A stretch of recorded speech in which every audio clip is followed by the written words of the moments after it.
Kuasanya klan homoseksual di kota Sodom konon merupakan asal muasal belut bermigrasi ke Pulau Paradise. Ya, ke Pulau Paradise untuk menghindari bubuhan kegilaan yang menyimpang itu. Kemudian setelah berabad-abad ribu abad lalu, waktu telah berlalu. Belut pun mulai menjadi santapan yang nikmat jika diolah menjadi santapan. Ya, santapan. Belut memiliki bahasa ilmiah yaitu walut. Merupakan jenis hewan kuriosi level tinggi yang sangat mudah untuk dijinakan. Habitat walut selain di dalam selawar, belut juga sangat senang berpatak di dalam lubang yang berbulu labat. Seperti halnya di lingkungan lokalisasi lembab yang becek inilah salah satu habitat yang paling disukai belut jantan dewasa. Kali ini aku akan mencoba mencari belut dengan cara memancing belut untuk mencari belut dengan alat pancing sederhana untuk memancing belut agar dapat terpancing. Memancing belut hanya memerlukan alat yang cukup sederhana, yaitu hanya bermodalkan kail pancing yang diikat akan dengan seutas tali yang sangat kuat, karena tarikan belut sangatlah kuat. Khawatirnya, jika talinya tidak kuat, nanti tidak kuat. Iya, tidak kuat. Memancing belut memang butuh kesabaran. Apalagi dengan kondisi berpuasa, harus tetap menjaga kesabaran dalam memancing belut.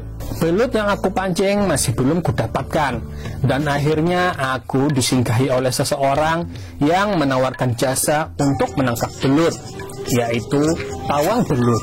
Tunggu jasa pawang belut hanya 2.000 rupiah. Pawang belut merupakan profesi PNS, yaitu pegawai nganggur sipil yang sudah terakreditasi. Dengan jasa pawang belut, aku akan jadi lebih mudah dan cepat dalam menangkap belut.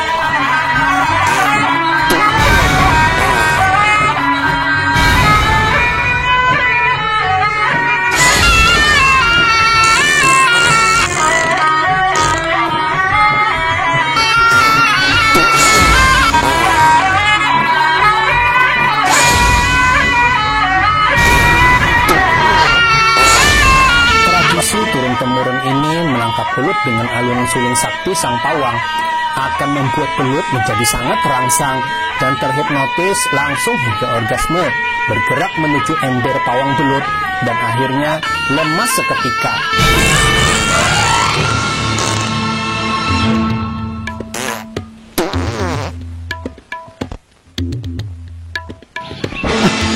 Mana si bawah tadi? Palutnya di bawahnya, upah jadi pawang kan bayarinya. Unda kena tipu.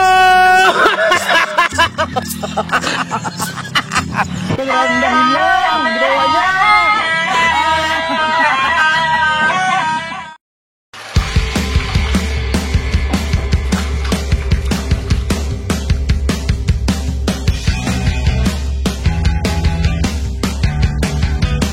Belut yang sudah didapatkan kemudian langsung saja dibersihkan terlebih dahulu untuk menghilangkan lendir-lendir yang menempel di sekujur batang tubuh belut.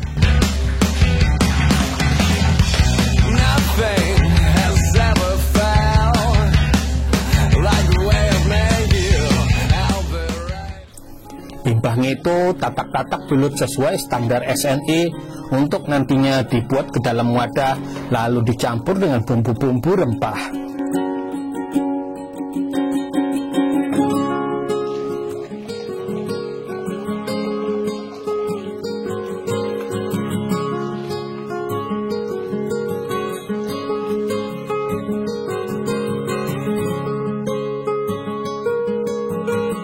Kemudian aku menyiapkan beberapa bumbu rempah untuk membuat campuran pepes belut, seperti bawang merah, bawang putih, cabai merah, garam, penyedap rasa, dan tak lupa bumbu dari India yaitu ketumbar jahe merica lada. Nehi. Semua bumbu dipirik menjadi satu sampai menjadi lanik. Lalu masukkan daging belut yang sudah dipotong tadi di atas daun pisang yang sudah dipanasi, lalu olesi dengan bumbu rempah secara adil dan makmur. Setelah semua tercampur rata, bungkus belut dengan beberapa helai daun pisang, lalu lipat, kemudian diceklek bagian ujung-ujung agar bumbu yang di dalam tidak terhambur. Ya, terhambur.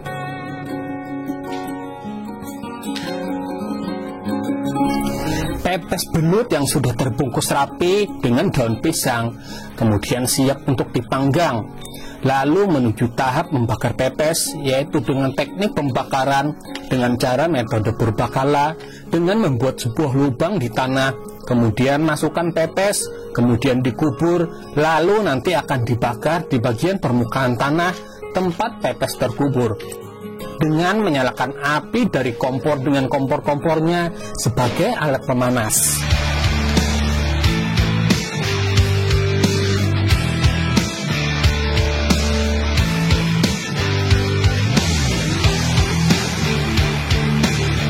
Metode memasak ini memerlukan waktu seharianan, dan pas saja sembari menunggu buka puasa nanti, pepes akan matang tepat sebelum waktu berbuka.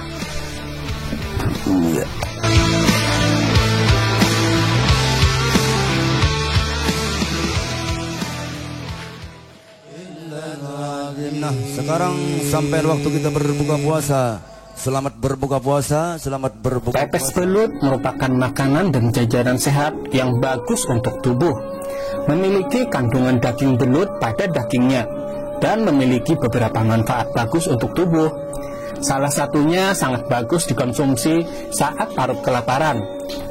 Dan setelah seharian berpuasa, saatnya aku menikmati hasil jerih payahku membuat pepes belut dengan ditemani sayur waluh, sambal acan, es temulawak, dan sepiring nasi hangat yang membuatku sangat lahap dan kenyamanan membantasnya. Iya, membantasnya.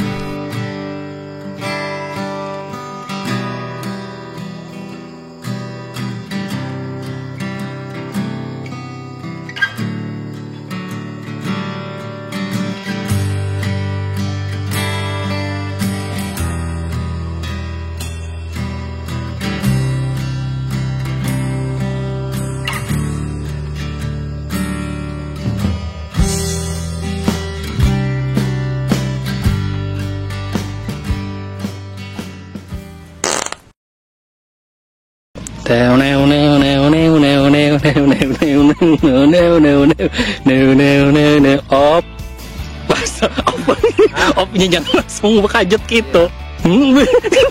Nah udah kali. Paling action. Iya.